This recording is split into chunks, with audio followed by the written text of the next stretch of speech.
Bidar layout ಗೋಲ್ಮಾಲ್ ಬಿಜೆಪಿಯಿಂದ ಬೃಹತ್ ಪ್ರತಿಭಟನೆ. ಬೀದರ್ ಇಲ್ಲಿಯ ಚಿಕ್ಕಪೇಟೆ ಹತ್ತಿರವಿರುವ ನಾನಕ್ ಜೀರಾ ಟ್ರಸ್ಟ್ ಲೇಔಟ್ ಅಕ್ರಮದಿಂದ ಕೂಡಿದೆ. ಈ ಲೇಔಟ್ ರದ್ದುಗೊಳಿಸಬೇಕು ಹಾಗೂ ಲೇಔಟ್ ತನಿಖೆಗೆ ಆಗ್ರಹಿಸಿದ ಹುಮ್ನಾಬಾದ್ ಶಾಸಕ ಡಾ ಸಿದ್ದು ಪಾಟೀಲ್ ಮೇಲೆ ಹಲ್ಲೆಗೈದ ಎಂಎಲ್ಸಿ ಭೀಮರಾವ್ ಪಾಟೀಲ್ ವಿರುದ್ಧ ಕ್ರಮಕ್ಕೆ ಆಗ್ರಹಿಸಿ ಜಿಲ್ಲಾ ಬಿಜೆಪಿ ಸೋಮವಾರ ಬೀದರ್ ನಗರದಲ್ಲಿ ಬೃಹತ್ ಪ್ರತಿಭಟನೆ ನಡೆಸಿತು. ನಗರದ ಗಣೇಶ ಮೈದಾನದಿಂದ ಶಿವಾಜಿ ವೃತ್ತದವರೆಗೆ ಪ್ರತಿಭಟನೆ ನಡೆಯಿತು. ಜಿಲ್ಲಾಧ್ಯಕ್ಷ ಸೋಮನಾಥ್ ಪಾಟೀಲ್ ಅಧ್ಯಕ್ಷತೆಯಲ್ಲಿ ನಡೆದ ಪ್ರತಿಭಟನೆಯಲ್ಲಿ ಶಾಸಕರಾದ ಶೈಲೇಂದ್ರ ಬೆಲ್ದಾಳ್, ಪ್ರಭು ಚೌಹಾಣ್, ಡಾ ಸಿದ್ದು ಪಾಟೀಲ್, ಶರಣು ಸಲ್ಗಾರ್, ಕೇಂದ್ರದ ಮಾಜಿ ಸಚಿವ ಭಗವತ್ ಖೂಬಾ, ಸುಭಾಷ್ ಕಲ್ಲೂರ್, ಪ್ರಕಾಶ್ ಖಂಡ್ರೆ ಪ್ರಮುಖರು ಪ್ರತಿಭಟನೆಯಲ್ಲಿ ಪಾಲ್ಗೊಂಡಿದ್ದರು. ಕೆಡಿಪಿ ಸಭೆಯಲ್ಲಿ ಶಾಸಕ ಸಿದ್ದು ಪಾಟೀಲ್ ಅವರು ಅಕ್ರಮ ಲೇಔಟ್ ವಿಷಯ ಪ್ರಸ್ತಾಪಿಸಿದ್ದಾರೆ.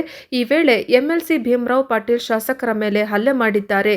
ಸಚಿವರು, ಡಿಸಿ, ಎಸ್ಪಿ ಸಮ್ಮುಖವೇ ಈ ಘಟನೆ ನಡೆದಿದ್ದು, ಇದುವರೆಗೂ ಸುಮೋಟೋ ಕೇಸ್ ಹಾಕಿಲ್ಲ. ಖಂಡ್ರೆ ಉಸ್ತುವಾರಿಯಲ್ಲಿ ಜಿಲ್ಲೆಯಲ್ಲಿ ಅಂಧ ಕಾನೂನು ನಡೆದಿದೆ ಎಂದು ಬಿಜೆಪಿ ಜಿಲ್ಲಾಧ್ಯಕ್ಷ ಸೋಮನಾಥ್ ಪಾಟೀಲ್ ಕಿಡಿಕಾರಿದರು. ವರದಿ ಶ್ರೀಮಂತ್ ಇಂಚೂರೆ, ಪ್ರಜಾಪವರ್.